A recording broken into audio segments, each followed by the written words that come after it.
যিসকল মাইলেজ মিডিয়াত শিকি পেলাই সাংবাদিকতা কৰিবলৈ তোমালোক আগবাঢ়ি আহিছা, তোমালোকৰ পৃথিৱীখন আৰু তেতিয়াৰ পৃথিৱীখনৰ মাজত বহুত পাৰ্থক্য। যে সাংবাদিকতাটো ইমান সহজ নহয়। টকা ঘটাৰ, জনপ্ৰিয়তা হোৱাৰ বা এটা ক্ষমতা লাভ কৰাৰ যদি মাধ্যম বুলি আমি সাংবাদিকতা কোনোবাই কৰিব বিচাৰোঁ, মই সেইসকলৰ লগত নাই। টকা ঘটিবই লাগে যদি তেনেহ'লে বেলেগ ব্যৱসায় কৰক। জনপ্ৰিয়তা লাভ কৰিব লাগে যদি আৰু বহুত ৰাস্তা আছে, বহুত ৰাস্তা আছে। ক্ষমতাৰ কাৰণেই যদি আমি সাংবাদিকতা কৰিছোঁ তেনেহ'লে বেলেগ পন্থা ল'ব লাগে। সাংবাদিকতাটো তেনেকুৱা নহয়। আমি চতুৰ্থ স্তম্ভ। কাৰ্যপালিকা, বিধানমণ্ডল, ন্যায়পালিকা আজি ভাৰতবৰ্ষত আগৰ পৰিৱেশত নাই। আৰু অৱশিষ্ট আমি গণতন্ত্ৰ, চতুৰ্থ স্তম্ভ, সংবাদ মাধ্যম। আৰু আমাৰো যদি ৰাজহাড়ডাল ঠিক হৈ নাথাকে, আমিও যদি নিজক লাহে লাহে বেয়া কৰোঁ, বেয়া কৰিছোঁ, আমি নিজে বেয়া কৰিছোঁ, তেতিয়াহ'লে আমাৰ ভাৰতবৰ্ষৰ গোটেই গণতান্ত্ৰিক যিটো আমাৰ পৰিকাঠামো সেইটো ধ্বংস হৈ যাব।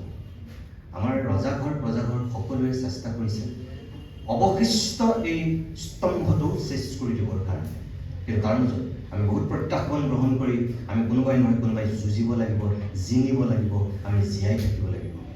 মই তোমালোক যিসকল মাইলেজ মিডিয়াত শিকিছা, সাংবাদিকতা কৰিবলৈ আগ্ৰহী হৈ ওলাই আহিছা, তোমালোকৰ প্ৰতি মোৰ অনুৰোধ এইটোৱে যে নিজে হয় পৃথিৱীখনত কিবা এটা কৰি খাবৰ কাৰণে এটা ৰাস্তা লাগে, কিন্তু তাৰ ঊৰ্ধত থাকিও সাংবাদিকতা কৰিবলৈ তোমালোক আহা।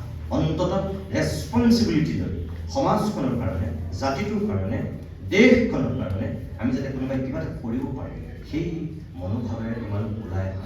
এটা কথা মনত থাকিবা, আগৰ দিন এতিয়া নাই। এতিয়া অতি বেছি প্ৰত্যাহ্বানমূলক দিন আহি আছে আমাৰ কাৰণে।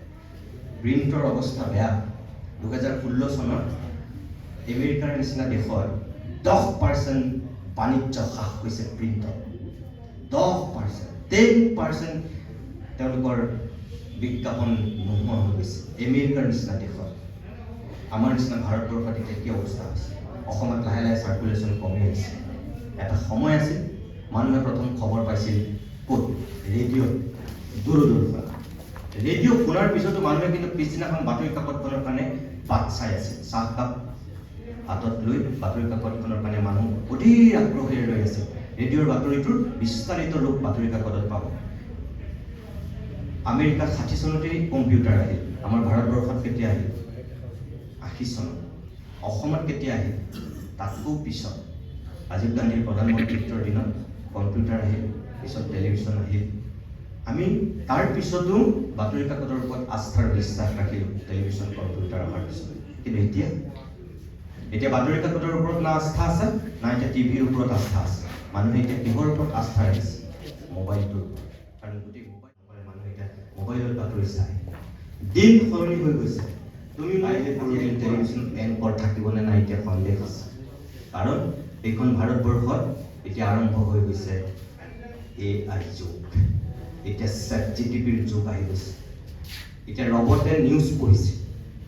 হিন্দী চেনেলত হওক, দক্ষিণৰ চেনেলত হওক, পৰীক্ষামূলকভাৱে হ'লেও এতিয়া আমাৰ কি কোনে নিউজ পঢ়িছে? এতিয়া ৰবটে পঢ়িছে। গতিকে মানুহৰ প্ৰয়োজন নোহোৱা হৈ যাবলৈ আছে। এংকৰ আৰু নিউজ এংকৰ হিচাপে নাথাকিবলৈও আছে।